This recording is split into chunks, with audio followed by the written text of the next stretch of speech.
Welcome to Online Guru, and today's topic is about respiration in human beings. So we have discussed already about respiration in plants, animals, aquatic organisms, and now this topic is about respiration in human beings. Now before getting into the process of respiration, we will just have an outline. What are the parts of a human respiratory system? And thereby we will get into it.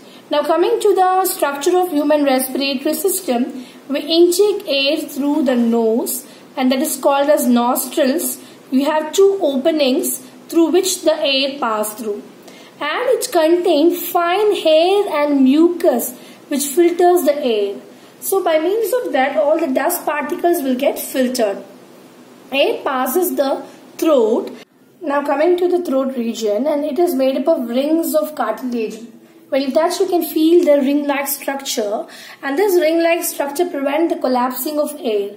Now from there it reaches the lungs. So this is the outline. We usually breathe in through the nose, and thereby it reaches the lungs through the throat. But how it is designed? What is the design structure of the respiratory system? From nose it reaches the upper part called as pharynx, and from there it reaches the larynx called the voice box. And this voice box is result in the sound. So it is called as a sound producing region from where the sound is produced. When you just touch, you can feel the vibration over there. And then the trachea is the windpipe. Like how we have esophagus, which is called as the foot pipe, here trachea is called as the windpipe, which is around 10 to 12 centimeter in length, and thereby it divides into two regions called as bronchi. You have a bronchi, and that divides into two parts, and that is called as bronchial tube, and fine branching. This bronchi undergoes branching is called as bronchiole, and bronchiole has tiny air sacs, balloon-like substance, balloon-like structure is called as alveoli, and that results in exchange of gases. Below this lung structure, you have a muscle called as diaphragm, a sheet of muscle that separate the chest cavity from rest of the body.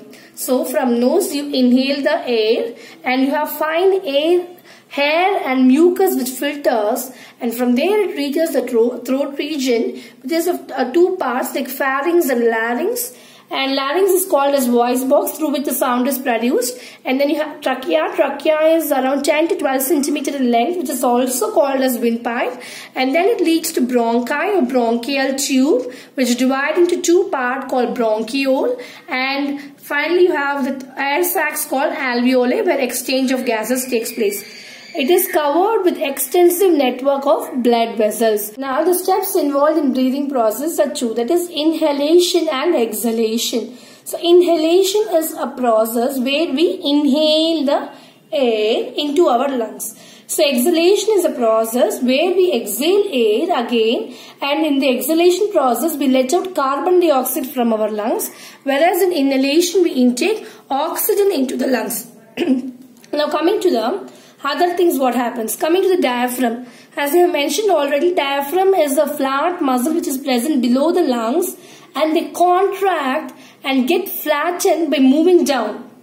They contract themselves and move down, and there will be more space is created, which increases the size of the lungs, volume of the lungs. Volume is the capacity of the lungs, and thereby air rich in oxygen is taken into the blood.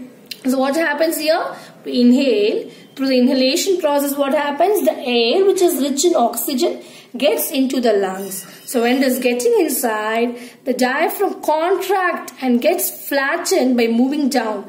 It contract and create a space for the lungs. Thereby the volume of lungs increases. Air rich in oxygen occupies the space.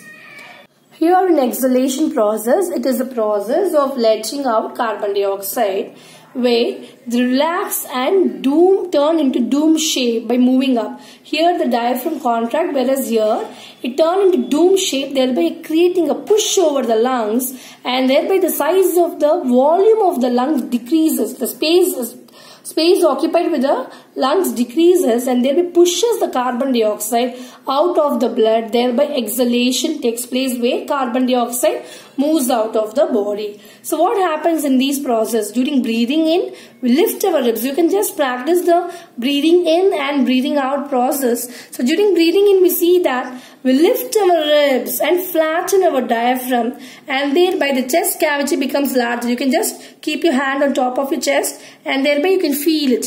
When you breathe in, you see that your chest cavity comes forward, whereby we lift our ribs and thereby the diaphragm gets flattened and create a space for the air to get in. The alveoli also gets expanded, whereas the blood brings carbon dioxide from the body and then released into the alveoli.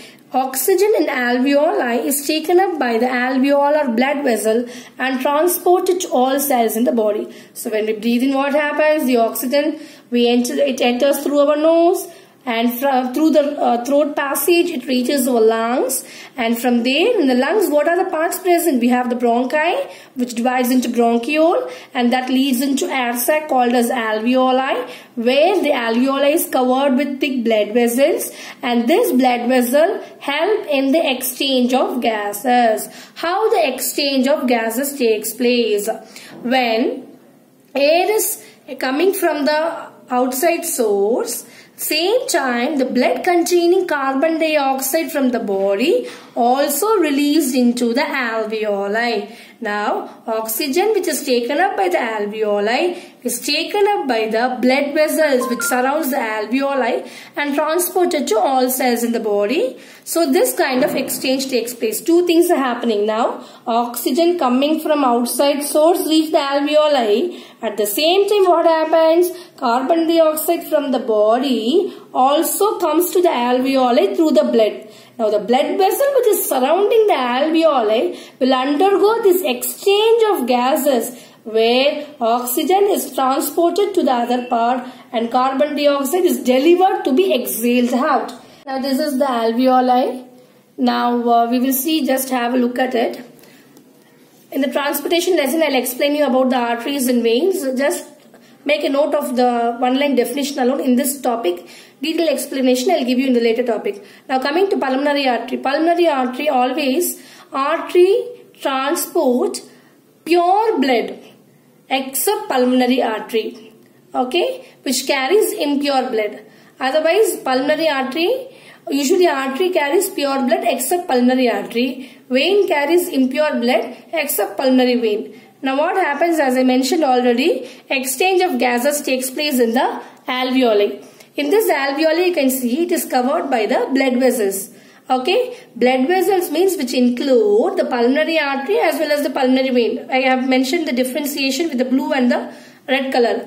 So blue color denotes the pulmonary artery, which means it carries impure blood rich in carbon dioxide. Here pulmonary vein which carries pure blood which is rich in oxygen. Now the exchange of gases should take place. Now pulmonary artery which is carrying the impure blood comes to alveoli. At the same time the pulmonary vein which is carrying the pure blood, that is the oxygen rich blood, has to be transported to all the parts of the body. Now this exchange takes place in the alveoli. Now if you see the blood vessels, it is one cell thick. One cell thick means it is made up of thickness which is made of one cell, and here you can see the exchange of gases takes place, oxygen and carbon dioxide. Diffusion pressure alone cannot deliver oxygen to all parts of the body. Diffusion means what? Through the cell membrane, the transport of gases. Through the diffusion process alone the exchange cannot takes place. It is not the only process where exchange can happen. It requires other supporting system also, which is the respiratory pigment called hemoglobin, which has high affinity for oxygen, and this hemoglobin is the pigment which is present in RBC. So this RBC cell, red blood cell, contain a pigment called hemoglobin, which is a respiratory pigment, has more affinity. Affinity means attachment towards oxygen, and thereby it transports the oxygen to all parts of the body along with the exchange of gases which takes place in the alveoli. Only alveoli is the entry point where the exchange takes place. It is not the only source. You also have hemoglobin. Now, carbon dioxide is more soluble in water than oxygen and hence mostly transported in the dissolved form in our blood. So this is the process where exchange of gases in alveoli happens, and I'll just give a brief outline of what is happening. In the respiration, human being, we inhale the air through our nostrils called nose.